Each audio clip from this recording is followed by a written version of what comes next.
Fine. Now, if you remember, then we had also briefly discussed about this by implication, right? So what is the idea of by implication?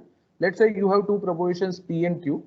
The proposition which is true when both values means values of propositional variables P and Q are same, right? So if whenever P as well as Q are having same truth values, right? So as you can see, row number 1 and row number 4.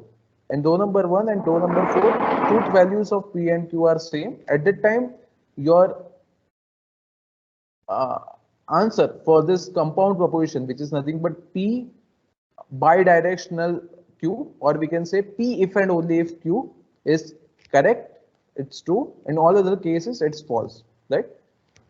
So in for better understanding, we can also consider this proposition as nothing but compound proposition of these two implications, right? We are taking conjunction of P implies Q and Q implies P, and as you can see, okay, so let me write it down here, then it will make more sense. Let me find what is P implies Q here, what is Q implies P here, and then finally we'll analyze this with respect to the last column, right? So P implies Q, we can straight away write TF TT, right? Q implies P, again first will be true, second will be true, third will be false because now TF case is there, which is false, and last will be true. And now if I take AND between these two, then I will get true here, I will get false here, I will get false here, I will get true here.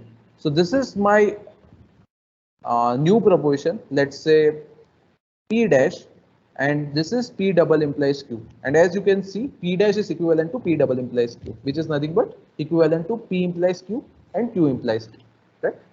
So now, how to read this, right? We can say P if and only if Q. We can say P is necessary and sufficient condition for Q.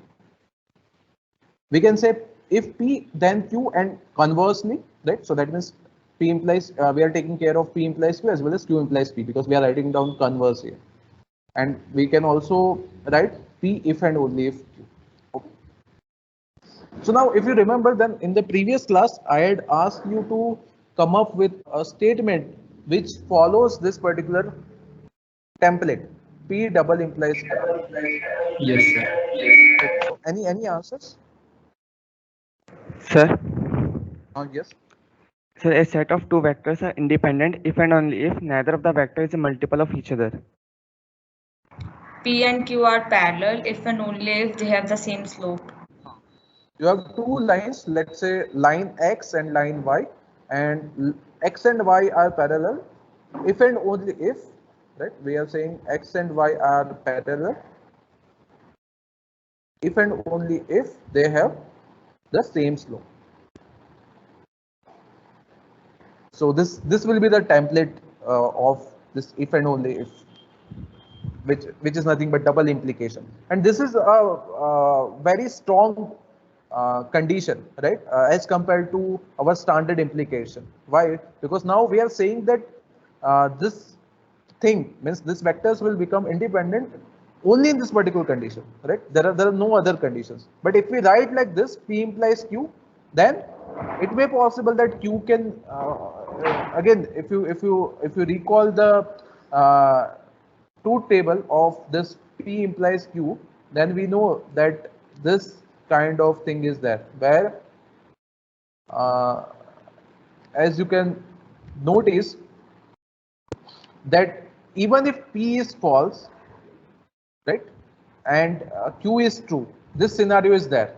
That means there may be some other condition because of which your conclusion is still holding, and overall implication is true. We don't care about it as of now, but what I'm trying to highlight here is this kind of case is permissible in P implies Q, and that is the main difference. If you consider P implies Q as with P double implies Q, then you can check the truth table, right? Let me add one more row here.